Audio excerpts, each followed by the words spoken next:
Olá,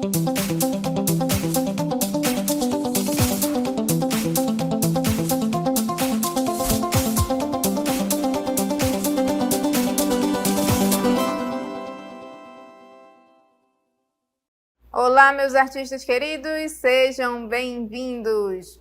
Eu sou a professora Gabriela e estou acompanhando vocês nesta jornada pelo mundo das artes. Então vamos começar a nossa revisão?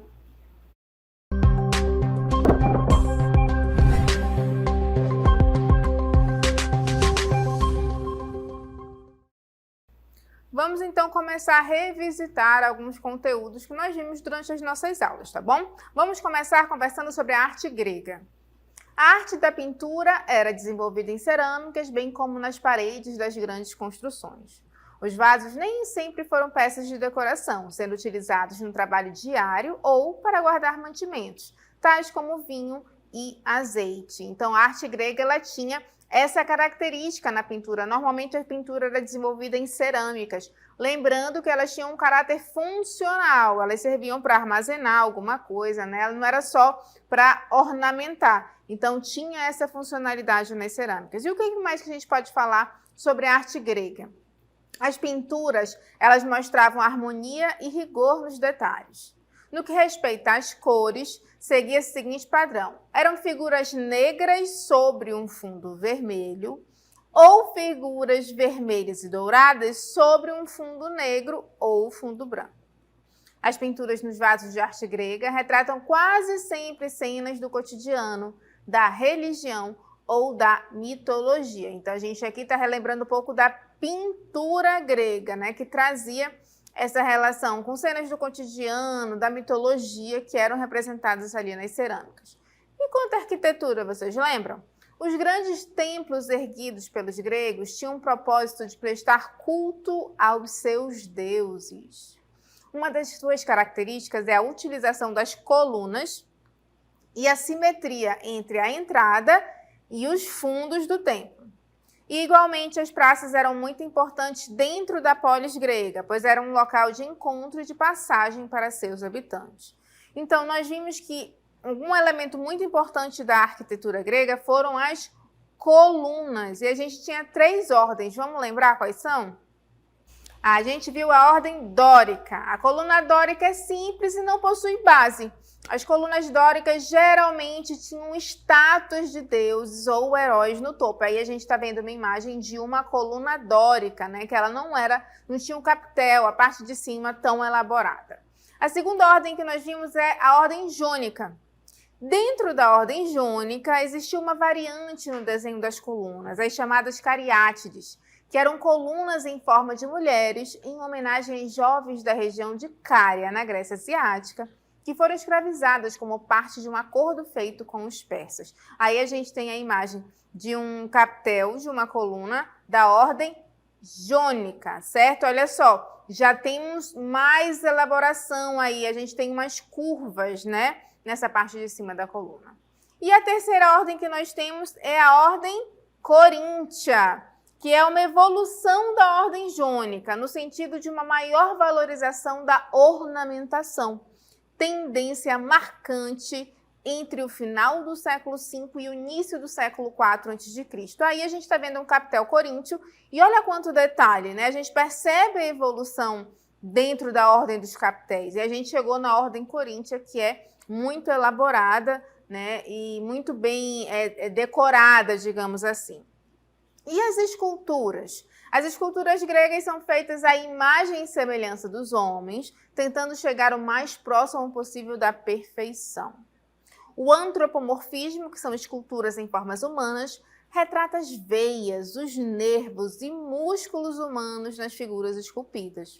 As esculturas viraram símbolos da arte grega, representando a sua religião e a sua mitologia. Aí a gente está vendo uma imagem de uma escultura grega, a gente consegue perceber a questão dos músculos, das veias, justamente por conta dessa representação. E tem uma característica muito importante da arte grega, que é a questão do belo, né? Eles tentavam representar nas suas esculturas uma beleza idealizada, né? Eles tentavam chegar ao máximo, à perfeição.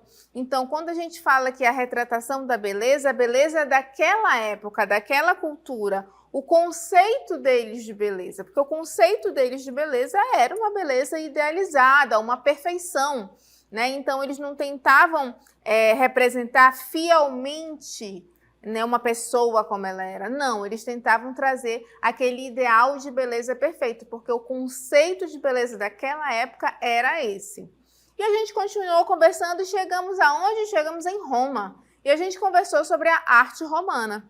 A arte romana teve a sua maior expressão na arquitetura, através de edificações grandiosas. Os romanos preocupavam-se intensamente com aspectos voltados para a utilidade, a funcionalidade e a praticidade de suas obras artísticas. Então, os romanos eles já traziam esse caráter funcional. A obra tem que ser funcional, ela tem que ser prática. A arquitetura romana ela trouxe elementos que nos acompanham até hoje, por exemplo, os aquedutos, que era o sistema de transporte de água deles, né? As termas, que eram aqueles locais, as casas de banho, onde eles se reuniam para socializar, como hoje nós fazemos, né? Procuramos algum lugar que tenha, na nossa região do estado do Amazonas, que tenha algum igarapé, algum braço de rio para você socializar ali. Então, eles tinham esses elementos arquitetônicos muito fortes porque eles tinham a intenção sempre da funcionalidade. Aquilo ali tinha que trazer uma função dentro da sociedade. E a escultura romana, como é que era? Vamos lembrar? A escultura romana representava os traços da face e da estrutura física muito parecidos com os dos imperadores e dos homens nobres. Essa característica de realismo presente nas obras se distanciou da concepção de beleza adotada na arte grega. Olha só, Roma já tentou trazer a realidade, né? Ela se distanciou daquele ideal de beleza que era característico dos gregos. Então, quando a gente tem uma escultura romana, a gente consegue identificar os traços das faces das pessoas que ali estavam sendo retratadas. Não era um ideal de beleza, uma perfeição idealizada. O modo de vida na sociedade romana, as personalidades religiosas e mitológicas e a natureza foram representadas na pintura romana com realismo e tridimensionalidade. Nos afrescos, pinturas nos muros das cidades, nas ornamentações dos palácios, nas decorações das residências e nos mosaicos, os pintores romanos utilizaram-se das técnicas em relevo, da profundidade e da perspectiva. Então, a pintura romana ela já vai trazendo o realismo, como a gente viu que eles traziam também na sua escultura, essa relação de representação da realidade. E um elemento muito forte de toda essa arte romana que nós vimos é também os seus elementos arquitetônicos, né? A importância que esses elementos tiveram e ainda têm, né, dentro da sociedade. Então, são o arco do triunfo que eles faziam como homenagem, né, àqueles que triunfavam. Então, eles tinham elementos que tinham ali um conceito, né, uma utilização dentro daquela sociedade. Então, continuamos a nossa viagem pelo mundo das artes e a gente começou a falar um pouco sobre patrimônio artístico. Vamos lembrar, o patrimônio artístico e cultural de um povo é um bem que precisa ser preservado, sob pena de se perder a própria identidade. Ele nos serve de referência histórica, social e econômica, guarda nossas memórias, conta a nossa trajetória e, de certa forma, projeta o que seremos no futuro. A importância do patrimônio artístico e cultural é quem nós somos e quem nós queremos ser no futuro. É importante a gente identificar esse patrimônio artístico e cultural, zelar por ele, que é um elemento de suma importância. E a gente viu que nós temos patrimônio imaterial e patrimônio material. Vamos lembrar? O patrimônio imaterial é todo tipo de patrimônio considerado intangível e abrange as expressões simbólicas e culturais de um povo, como as festas, as danças, músicas, saberes, costumes, formas de expressão, entre outros. Vamos lembrar? Exemplos de patrimônio imaterial. Tambor de crioula no Maranhão, o frevo de Pernambuco, o carimbó do Pará, a festa do Senhor Bom Jesus do Bonfim, na Bahia, e o ritual Iocaua do povo indígena Eneuene Nauê. A gente tem uma imagem aí. Então, são exemplos de patrimônios imateriais. São aqueles que não são tangíveis, que a gente não pode pegar. É uma dança, é uma festa, é um ritual, né? Não tem um elemento lá fixo, né? Como a gente vai ver agora os patrimônios materiais, que tem aquelas obras arquitetônicas fixas lá que a gente consegue pegar, visitar. Não. O imaterial, ele não é tangível. Então, a gente pode viver esses momentos, viver o ritual, viver uma dança, viver uma festa. Então, patrimônio material diz respeito aos bens materiais, ou seja, tangíveis de um povo. Abrange os museus, monumentos arquitetônicos, igrejas, bibliotecas. Então, esses são elementos do patrimônio material. Vamos ver alguns exemplos de patrimônio material. O Centro Histórico de Ouro Preto, o Museu Histórico Nacional do Rio de Janeiro, o Conjunto Arquitetônico de Paraty, também no Rio de Janeiro, o Centro Histórico de Olinda, que fica lá em Pernambuco. Então, são patrimônios materiais, né? Então, a gente tem aí, a gente consegue visualizar, eles estão lá paradinhos, né? A gente consegue fazer essas visitas. Lembrando que o processo para tombar como patrimônio oficialmente, ele acontece de uma forma burocrática, né? As instituições precisam fazer esse tombamento, mas existem também aqueles patrimônios que não existe um tombo legal, digamos assim, mas eles são reconhecidos sim como patrimônio. Então, a gente tem que entender que os patrimônios, eles fazem parte da nossa história. Por isso que é muito importante quando a gente está num patrimônio, ou vivenciando um patrimônio imaterial, como a gente viu com o caso das festas, o caso das danças, ou quando a gente está visitando um patrimônio material, a gente precisa respeitar a identidade cultural do local onde aquele patrimônio, ao qual, né, aquele patrimônio pertence. Aqui nós temos um grande patrimônio material, que é o Teatro Amazonas, né, grandiosíssimo, cercado de histórias, de elementos da cultura amazonense, que ele foi construído aí no auge do ciclo da borracha, um momento que a sociedade estava necessitando de um espaço para apreciar aquelas para apresentações artísticas que estavam chegando aqui. A gente estava numa sociedade emergente, então era necessário um espaço adequado. Foi quando surgiu o nosso Teatro Amazonas. Então é importante a gente entender que esses patrimônios, eles fazem parte da história de um povo. A gente conversou também sobre a cultura popular. A cultura popular é uma forma de manifestação cultural intrinsecamente relacionada ao anônimo, ao coletivo, ao espontâneo, à tradição e à oralidade. A apropriação cultural é um conceito da antropologia que significa o uso de elementos de uma cultura minoritária por outra dominante e que podem ser símbolos, costumes, vestimentas, objetos, comportamentos, hábitos, expressões artísticas, etc. A gente fala sobre dois elementos muito importantes aí. A cultura popular, que é uma cultura relacionada ao anônimo, ao espontâneo, aquilo que é passado de geração a geração. Né? A gente viu as lendas, os causos, né? As crenças, desvira a sandália porque senão a mãe vai morrer. Não come manga com leite que senão vai passar mal. Então, essas crenças populares fazem parte da nossa cultura popular e vão passando de geração em geração. E assim, cada cultura ela tem elementos específicos. E é muito forte quando a gente fala de cultura, a cultura indígena, a cultura africana, porque eles têm elementos muito específicos. E aí a gente entra no conceito da apropriação cultural, quando eu me aproprio indevidamente de um elemento que pertence a uma cultura minoritária, né, pertence lá à cultura indígena, à cultura africana, e eu tiro esse elemento do conceito dele original, desloco ele e ele perde seu sentido. Quando tem lá um desfile que um modelo entra com cocá na cabeça, perdeu o seu conceito. Ele está usando aquele cocá para fazer uma referência à cultura indígena, mas ele se apropriou culturalmente de uma forma indevida.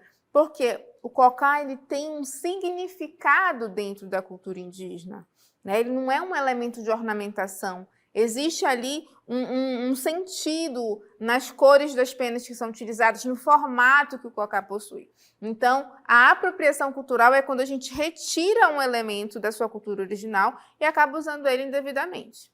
E a gente conversou também um pouco sobre dança. Vamos lembrar o que nós falamos? A gente falou sobre a dança de uma forma geral e como esse corpo ele pode se movimentar e pode se apresentar. A não padronização de corpos é outro fator marcante que a dança contemporânea guarda em sua trajetória. Quando eu estou falando do contemporâneo, eu estou falando daquilo que está acontecendo agora, nesse momento. A dança contemporânea, ela traz essa não padronização dos corpos como um fator marcante, importantíssimo, porque ela defende que você quer dançar, basta ter um corpo. Não existe aquele corpo perfeito para dançar, aquele corpo específico. Não, você precisa ser longilíneo, você precisa ser magro, que era uma característica do balé clássico original, né? Para você ser um bailarino clássico, você tinha que seguir determinada estrutura corporal. A dança contemporânea, ela vem trazer essa liberdade de corpos. Ela vem permitir que todo o corpo possa dançar, né? Que ela não se amarra a um corpo específico para poder estar dançando. Diferentemente do balé clássico e até mesmo da dança moderna, que pregavam como um corpo longilíneo e alongado, a dança contemporânea, principalmente na década de 60, ela começou a ser praticada por pessoas sem essas características, que não possuíam nenhuma formação em dança. Aí a gente está vendo uma imagem de uma dança contemporânea. E olha que interessante. Na década de 60, começaram a praticar danças pessoas que não tinham nenhuma formação em dança, né? Elas não tinham um corpo perfeito, elas queriam dançar. Então, foi quando a dança contemporânea ela vem trazendo essa liberdade de expressão corporal, porque a dança moderna ela ainda tinha uma relação com o balé clássico, né? A dança moderna ela tenta se libertar da rigidez do balé clássico, daquela técnica muito rígida. Então, a primeira providência que a dança moderna faz é tira as sapatilhas. Pronto, vamos dançar sem sapatilha. Só que ela ainda faz uma forte referência a alguns conceitos carregados do balé clássico, a questão dos corpos ideais. Então, vamos ver agora algumas características da dança contemporânea. Não existem técnicas pré-definidas, certo? Não tem aquela técnica específica da dança contemporânea. Não existem limitações de movimentos, vestuários ou músicas. O bailarino intérprete, o bailarino criador, né? Aquele que ele pode estar criando e dançando ao mesmo tempo, ele tem mais liberdade. Valorização da constante experimentação e inovação. A dança contemporânea ela está o tempo todo experimentando, porque ela tenta buscar essa inovação. A importância da transmissão do conceito, ideia e sentimento que a coreografia propõe. Por que isso? Porque no balé clássico existe muita repetição de movimento, sem se perguntar do conceito daquela coreografia. Porque o balé clássico tem uma movimentação pré-definida. Então, a organização da coreografia dentro do balé clássico, ela segue movimentos pré-determinados. Ela não permite que você flua quanto ao conceito daquela composição coreográfica, quanto à intenção tanto do coreógrafo quanto do bailarino. Outra característica é a valorização da criação coreográfica individual, né? Eles valorizam essa criação individual. Valorização das improvisações e mistura de outros elementos artísticos à dança. Aí eles começam a misturar vídeo, fotografia, artes visuais e digitais. E a gente falou sobre a Pina Bausch. Vamos lembrar quem foi a Pina Bausch? A Pina Bausch ela criou o conceito de dança-teatro. O conceito de dança-teatro de Pina Bausch revolucionou e redefiniu a noção de dança. Na dança-teatro de Pina não se pode separar o que cabe à dança e o que cabe ao teatro. Eles estão interligados. Os trabalhos de Pina Bausch incorporam movimentos e elementos da vida cotidiana para demonstrar que eles são tão artificiais quanto os da apresentação cênica. Pina os torna artificiais através da repetição, a qual muitas vezes transforma os movimentos cotidianos em gestos abstratos, não necessariamente conectados com as suas funções diárias. A Pina Bausch, ela traz esse conceito de dança-teatro justamente para se aproximar, né, dessas funções diárias, dessa ação diária, o que está acontecendo, aquela movimentação que a gente faz ali diariamente, ela traz esse conceito para a composição coreográfica. Então, por isso que a Pina Bausch, ela fala que a gente não pode desassociar a dança do teatro nessa técnica que ela elaborou, que ela trabalhou, que é a técnica da dança-teatro, onde essas duas manifestações artísticas elas vão estar ali entrelaçadas. Então, a gente recordou um pouco dos conteúdos que nós vimos nessa unidade, continuando a nossa jornada pelo mundo das artes.